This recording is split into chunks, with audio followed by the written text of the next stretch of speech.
Drone থেকে নিক্ষেপযোগ্য ক্ষেপণাস্ত্র বানাচ্ছে তুরস্ক। সেভেরোদনেৎস্কে পূর্ণ নিয়ন্ত্রণে নিয়েছে রাশিয়া। ইউক্রেন নিয়ে আলোচনা করতে তুরস্কে রুশ পররাষ্ট্রমন্ত্রী। ফিলিস্তিনি ভূখণ্ড নিতে কি করতে চায় ইসরায়েল, জানা গেল জাতিসংঘের প্রতিবেদনে। রাশিয়া কেন শস্য রপ্তানি বন্ধ করেনি, পশ্চিমাদের প্রতি পুতিনের পাল্টা জবাব। তুরস্ক সফরে ভেনেজুয়েলার প্রেসিডেন্ট। সীতাকুণ্ড অগ্নিকাণ্ডের ঘটনায় অজ্ঞাত ৮ জনকে আসামি করে মামলা। সর্বশেষ থাকছে শুক্রবার সারা দেশে বিক্ষোভের ডাক ইসলামী আন্দোলনের। শুনছিলেন সংবাদ শিরোনাম, এবার বিস্তারিত। আমাদের সংবাদটি যারা দেখছেন লাইক এবং কমেন্টস করে জানিয়ে দিন। পরবর্তী সংবাদ পেতে সাবস্ক্রাইব করুন। বিশ্বে সর্বাধুনিক ড্রোন নির্মাণের পর এবার ড্রোন থেকে নিক্ষেপযোগ্য ক্ষেপণাস্ত্র তৈরির দিকে ঝুঁকছে তুরস্ক। দেশটির সমরাস্ত্র তৈরি ও গবেষণা প্রতিষ্ঠান সাগে এ প্রকল্প নিয়ে এখন কাজ করছে। খবর ডেইলি সাভার। যুদ্ধক্ষেত্রে আকাশ থেকে আকাশে ক্ষেপণযোগ্য এমন ক্ষেপণাস্ত্র তৈরিতে তুরস্কের রাষ্ট্রীয় সমরাস্ত্র তৈরির প্রতিষ্ঠান দেশটির কোকোয়ালি প্রদেশের জেবজি জেলায় এক পরিদর্শনী আয়োজন করে। মহাপরিচালক গুরকার অকুমুস বলেন, আগামীতে সমরাস্ত্র প্রযুক্তিতে বেশ পরিবর্তন আসবে। এ কারণে আগে থেকেই তুরস্ক সমরাস্ত্র আধুনিকায়ন করছে। তুরস্কের বাইরাক্তার TB2 হলো একটি সর্বাধুনিক প্রযুক্তির আক্রমণকারী ড্রোন। নকশাকার হলেন সেলজুক বাইরাক্তার। তুর্কি ভাষায় বাইরাক্তার শব্দের অর্থ হলো পতাকাবাহী। এটি তুরস্ক বিমান বাহিনীর জন্য প্রাথমিকভাবে নকশা করা হয়। এবার ড্রোন থেকে হামলার জন্য নিজেরাই ক্ষেপণাস্ত্র তৈরি করছে। ইউক্রেন তুলনামূলক কম সেনা নিয়ে দেশটির পূর্বাঞ্চলীয় দোনবাসে শিল্প শহরে লড়াই করছে বলে ঘোষণার পর রাশিয়া দাবি করছে তার বাহিনী পূর্ব ইউক্রেনের সেভেরোদনেৎস্কের আবাসিক এলাকাগুলো পূর্ণ নিয়ন্ত্রণে নিয়েছে। লুহান্স্ক অঞ্চলের এই শিল্প শহর দখল সপ্তাহব্যাপী তীব্র লড়াই চলছে। বেসামরিক লোকেরা পালিয়ে গেছে এবং প্রায় ৮০০ উদ্বাস্ত একটি রাসায়নিক কারখানার আশ্রয় নিয়েছে। রাশিয়ার প্রতিরক্ষা মন্ত্রী সের্গেই শুয়াইগু বলেন, সেভেরোদনেৎস্কের শহরে আবাসিক এলাকাগুলো সম্পূর্ণ মুক্ত করা হয়েছে। তিনি বলেন, রাশিয়া সেনাবাহিনী এখনো শহরের শিল্প অঞ্চল এবং নিকটতম বসতগুলোর উপর নিয়ন্ত্রণ প্রতিষ্ঠার চেষ্টা করছে। ইউক্রেনে রাশিয়ার আগ্রাসনের প্রভাবে বিশ্বব্যাংক তার বৈশ্বিক প্রবৃদ্ধির উন্নতি হার কমিয়ে 2.9% করেছে, যা গত জানুয়ারির পূর্বাভাসের চেয়ে 1.2% পয়েন্ট কম। যুদ্ধের কারণে বিশ্বব্যাপী খাদ্য সংকটের সতর্কতা ঘোষণার মধ্যে রাশিয়ান পররাষ্ট্রমন্ত্রী সের্গেই ল্যাভরভ ইউক্রেন থেকে খাদ্যশস্য সরবরাহে নিরাপত্তা করিডোর নিয়ে আলোচনার জন্য তুরস্কে পৌঁছেছেন। রাশিয়ান নৌবাহিনীর অবরোধের কারণে বিশ্বের অন্যতম খাদ্য রপ্তানিকারক ইউক্রেনের গম এবং অন্যান্য পণ্য জাহাজীকরণ বন্ধ হয়ে যাওয়ায় খাদ্যশস্যের মূল্য বৃদ্ধি পাচ্ছে।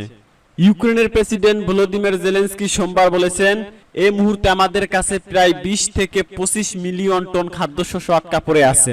শরৎকালে তা বেড়ে দাঁড়াবে 70 থেকে 75 মিলিয়ন টন। জাতিসংঘের অনুরোধে তুরস্ক তাদের উপকূল সহ সমুদ্রে মাইন থাকা সত্ত্বেও ইউক্রেনীয় শস্য বহনকারী জাহাজগুলো এসকর্ট করে শস্য সরবরাহের প্রস্তাব দিয়েছে, সূত্র মস্কো টাইমস। ইউক্রেনের খাদ্যশস্য রপ্তানির জন্য সমুদ্রপথ খুলে দেওয়া নিয়ে আলোচনা করতে তুরস্ক সফরে গেছেন রুশ পররাষ্ট্রমন্ত্রী সের্গেই ল্যাভরভ। দুদিনের সফরে রুশ পররাষ্ট্রমন্ত্রী মঙ্গলবার আঙ্কারা পৌঁছেছেন। খবর ডেইলি সাভার। তুরস্ক সফরে তিনি ইউক্রেন ইস্যু ছাড়াও সিরিয়ার উত্তরাঞ্চলের সামরিক অভিযান নিয়েও আলোচনা করবেন। ইউক্রেনে সামরিক অভিযান শুরুর পর তুরস্কে একটি সের্গেই ল্যাভরভের দ্বিতীয় সফর। এর আগে গত 10 মার্চ ইউক্রেনের পররাষ্ট্রমন্ত্রী দিমিত্রো কুলেবা এবং তুর্কি পররাষ্ট্রমন্ত্রী মেভলুত কাভুসোগলুর সঙ্গে তুরস্কের অ্যান্টালিয়ার বৈঠক করেন রুশ পররাষ্ট্রমন্ত্রী। উল্লেখ্য, জাতিসংঘের অনুরোধে ইউক্রেনের খাদ্যশস্য রপ্তানির সহায়তা করছে তুরস্ক। এ বিষয়ে আলোচনার জন্য রুশ পররাষ্ট্রমন্ত্রীর এ তুরস্ক সফর। ফিলিস্তিনিদের দখলকৃত ভূখণ্ড পূর্ণ নিয়ন্ত্রণে নিতে চায় ইসরায়েল। জাতিসংঘ মানবাধিকার পরিষদ গঠিত একটি স্বাধীন তদন্ত কমিশনের প্রতিবেদনে কথা বলা হয়েছে। ইসরায়েল ফিলিস্তিন সংঘাতের এই চক্রের মূল কারণ ইসরায়েলি দখলদারি ও বৈষম্যমূলক নীতি বলেও এতে উল্লেখ করা হয়। খবর আল জাজিরা ও AFP'র। গতকাল মঙ্গলবার প্রকাশিত 18 পৃষ্ঠার প্রতিবেদনে বলা হয়, কেবল দখলদারি অবসানই যথেষ্ট হবে না, এতে ফিলিস্তিনিদেরও সমান মানবাধিকার নিশ্চিতে আরও পদক্ষেপ গ্রহণের আহ্বান জানানো হয়। প্রতিবেদনে প্রমাণ উল্লেখ করে বলা হয়, দখলদারি অবসানের কোনো ইচ্ছে ইসরায়েলের নেই। পূর্ব জেরুজালেম সহ দখলকৃত ফিলিস্তিনি ভূখণ্ড পূর্ণ নিয়ন্ত্রণের পথে হাঁটছে ইসরায়েল। 1967 সালের যুদ্ধে দেশটি এই এলাকা দখল করে নেয়। পরে ইসরায়েলের সঙ্গে তা যুক্ত করা হয়, যা আন্তর্জাতিক সম্প্রদায় কখনো স্বীকৃতি দেয়নি। কমিশন বলেছে, জনমিতির গঠন বদলে দিতে ফিলিস্তিনিদের জন্য নিপীড়নমূলক পরিবেশ আর ইসরায়েলি সেটলারদের জন্য অনুকূল পরিবেশ বজায় রাখার কাজ করে আসছে ইসরায়েলি সরকার। উদাহরণ হিসেবে ইসরায়েলি নাগরিকদের সঙ্গে বিয়ে বন্ধনে আবদ্ধ ফিলিস্তিনিদের স্বাভাবিক নাগরিক অধিকার অস্বীকার করে প্রণীত একটি ইসরায়েলি আইনের কথা উল্লেখ করা হয় প্রতিবেদনে। এতে ইসরায়েলের ফিলিস্তিনি আরব নাগরিকদের জন্য পৃথক নাগরিক মর্যাদা, অধিকার ও আইনি সুরক্ষা প্রদানের অভিযোগ করা হয় দেশটির বিরুদ্ধে। দখলকৃত পশ্চিম তীর ও পূর্ব জেরুজালেমের বসতগুলোতে 7 লাখের বেশি ইসরায়েলের সেটলার বর্তমানে বসবাস করছে। ওই এলাকায় 30 লাখের বেশি ফিলিস্তিনির বসবাস। এখানকার ইসরায়েলি বসতগুলির সুরক্ষিত। শুধু ইহুদিদের বসবাসের জন্য নির্মিত এসব হাউজিং কমপ্লেক্স আন্তর্জাতিক আইনে অবৈধ। ফিলিস্তিনিদের বিরুদ্ধে নেওয়া ইসরায়েলি নীতিকে জাতি বিদ্বেষের সঙ্গে তুলনা করেছে হিউম্যান রাইটস ওয়াচ ও অ্যামনেস্টি ইন্টারন্যাশনালের মতো নেতৃত্বস্থানীয় মানবাধিকার সংগঠনগুলো। অবরুদ্ধ গাজায় 2021 সালে মে মাসে ইসরায়েলি আগ্রাসনের পর এই কমিশন গঠন করা হয়। ইসরায়েলি হামলায় গাজায় 260 ফিলিস্তিনি নিহত হয়। ইসরায়েলে নিহত হয় 13 জন। কমিশনকে এই আগ্রাসনের আগে ও পরে মানবাধিকার লঙ্ঘনের ঘটনা তদন্ত করতে বলা হয়। প্রকাশিত প্রতিবেদনকে স্বাগত জানিয়ে হামাস ও ফিলিস্তিনি কর্তৃপক্ষ দায় মুক্তির অবসানে ইসরায়েলকে জবাবদিহির আওতায় আনার আহ্বান জানিয়েছেন তারা। অন্যদিকে প্রতিবেদন প্রত্যাখ্যান করেছে ইসরায়েল। দেশটির পররাষ্ট্র মন্ত্রণালয় বলেছে, এটা অর্থ ও পরিশ্রমের অপচয়, যা শুধু অন্যের ঘাড়ে দোষ চাপানোর নামান্তর। পশ্চিমাদের আহ্বান জানিয়ে রুশ প্রেসিডেন্ট ভ্লাদিমির পুতিন স্পষ্ট করেছেন, রাশিয়া কোনো শস্য রপ্তানি বন্ধ করেনি। ইউক্রেন থেকে শস্য রপ্তানি করতেও কোনো সমস্যা নেই। ইউক্রেন এবং পশ্চিমাদের অভিযোগ, রাশিয়া ইউক্রেন থেকে রপ্তানি করা 20 মিলিয়ন টন শস্য রপ্তানি আটকে দিয়েছে। ইকোনমিক টাইমস এমন দাবি করার 2 দিন পর রাশিয়ার প্রেসিডেন্ট ভ্লাদিমির পুতিন পাল্টা জবাবে কথা বলেছেন। পুতিন রুশিয়া টিভি 1 চ্যানেলকে দেওয়া এক সাক্ষাৎকারে কথা বলেন। তিনি বলেন, ইউক্রেনীয় বন্দরগুলির মাধ্যমে রাশিয়ার নিয়ন্ত্রণাধীন অন্য শহরগুলোর মধ্যে, এমনকি মধ্য ইউরোপের মাধ্যমেও রপ্তানি করা যেতে পারে। তিনি আরো বলেন, কিয়েভের নিয়ন্ত্রণাধীন বন্দরগুলো, বিশেষ করে ওডেসা ব্যবহার করা যেতে পারে। তবে ইউক্রেনের দখলে থাকা বন্দরের চারপাশের জলকে ইউক্রেনের মাইন থেকে পরিষ্কার করার আহ্বান জানান তিনি বলেন, সবচেয়ে সহজ, সবচেয়ে সস্তা হবে বেলারুশের মাধ্যমে রপ্তানি করা। সেখান থেকে কেউ বাল্টিক বন্দরে, তারপরে বাল্টিক সাগর এবং তারপরে বিশ্বের যে কোনো জায়গায় যেতে পারে বলে তিনি উল্লেখ করেন। তুরস্ক সফরে আসছেন ভেনেজুয়েলার প্রেসিডেন্ট নিকোলাস মাদুরো। তুর্কি প্রেসিডেন্ট রিসেপ তাইয়েপ এরদোয়ানের মাদুরো আঙ্কারা সফরে আসছেন। তুরস্কের যোগাযোগ মন্ত্রণালয় মঙ্গলবার এক বিবৃতিতে কথা জানিয়েছে, খবর রয়টার্স ও আনাদুলু এজেন্সির। বিবৃতিতে বলা হয়, মাদুরোর সফরে দ্বিপাক্ষীয় সম্পর্ক জোরদার ছাড়াও বিভিন্ন সময় 2 দেশের নেতার মধ্যে আলোচনা হবে। এছাড়া 2 দেশের শীর্ষ নেতারা আঞ্চলিক ও আন্তর্জাতিক বিভিন্ন ইস্যুতে আলোচনা করবেন বলে জানা গেছে।